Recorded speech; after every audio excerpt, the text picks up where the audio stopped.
السلام عليكم ورحمة الله وبركاته. الله أكبر الله أكبر، لا إله إلا الله. الله أكبر الله أكبر، ولله الحمد. الله أكبر، كلما تقدم مجاهد وكبر. الله أكبر، سبحانه نصرنا على أهل الكفر ودبر. الله أكبر، سبحانه طهر شامنا من رجس عدوه ويسر. الله أكبر، سيسود الإسلام ويحكم رغم من طغى وتجبر. الله أكبر، كلما صام صائم وأفطر. الله أكبر، كلما لاح برقا وأنور. الله أكبر، كلما أرعد سحابا وأمطر. والحمد لله الذي سهل لنا الصيام والقيام ويسر.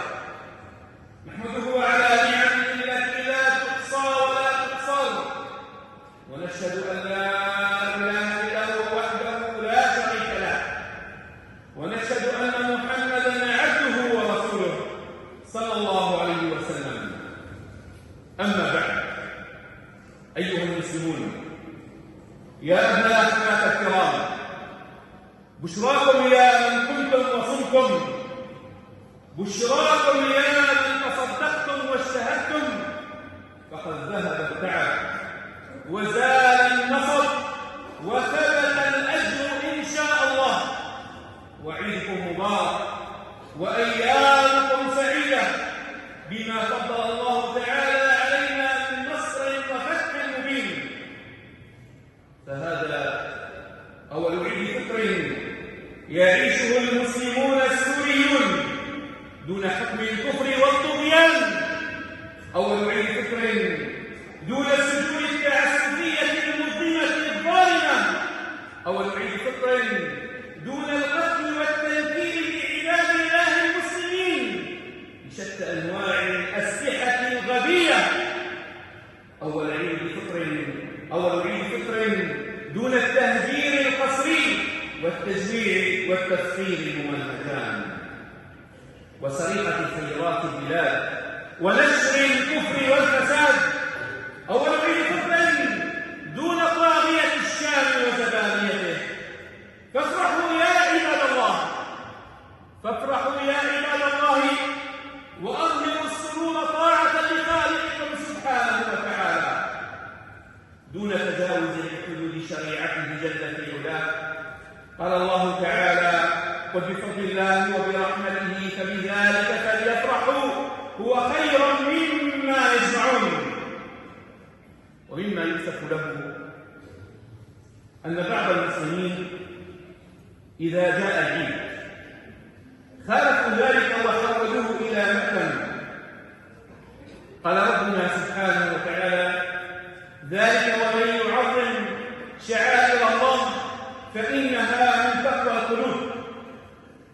فمن الدلالات التي تدل على رسوخ التقوى في القلوب تعظيم شعائره سبحانه وتعالى، ومن تعظيم شعائره جل في علاه إظهار الفرح والسرور في العيد. فربنا سبحانه وتعالى لم يشرع العيد لعباده من أجل الحزن كما يفعل البعض، لا سيما بذريعة ما يفيد بالأمة من بلاء. والمسلم العاقل يتبع ما أمر الله تعالى وما كان عليه رسول الله صلى الله عليه وسلم من مراد الله.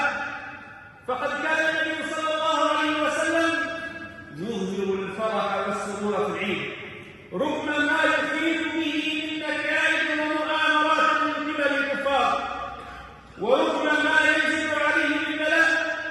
فكان يختار من الثياب أفضلها ويختار من الطيب من أفضل ما يجد، وكان يقول: إن لكل قوم عيدا وهذا عيدنا.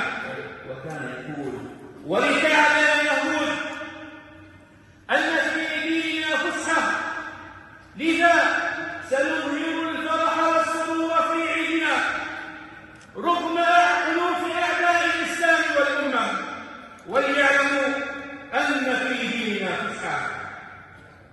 فيا أحبابي، لا تضيقوا على أنفسكم ما وسع الله عليكم طاعة لخالقكم سبحانه وتعالى، وتعظيما لشعائره جل في علاه، واقتداء لنهج نبيكم صلى الله عليه وسلم، وإغاظة لأعداء الدين.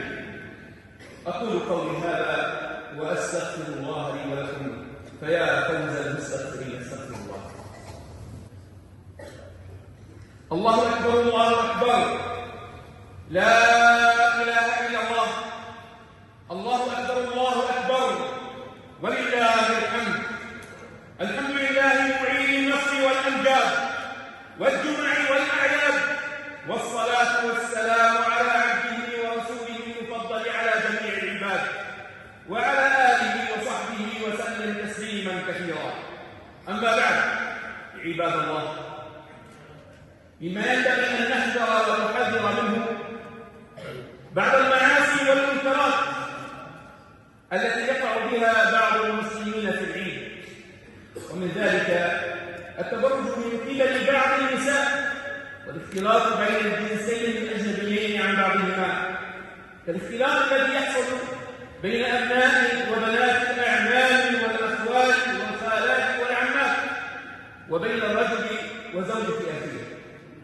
قال ربنا سبحانه وتعالى: وقرن في بيوتكن ولا تبرجن تبرج الجاهلية الأولى. وقال صلى الله عليه وسلم: إياكم والدخول على النساء. فقام رجل فقال: يا رسول الله، فما بال الحمو؟ فقال صلى الله عليه وسلم: الحمو الموت، أي الهلاك. فقال أهل العلم: ومما يقاس على الحمو بن الإحماء أبناء الأعمام والأخوال والخالات والعمات. ومن ذلك أيضا السماع للأغاني والموسيقى والإيقاعات.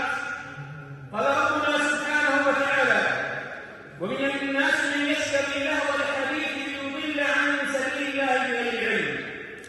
قال ابن عباس رضي الله عنهما: لهو الحديث الغناء.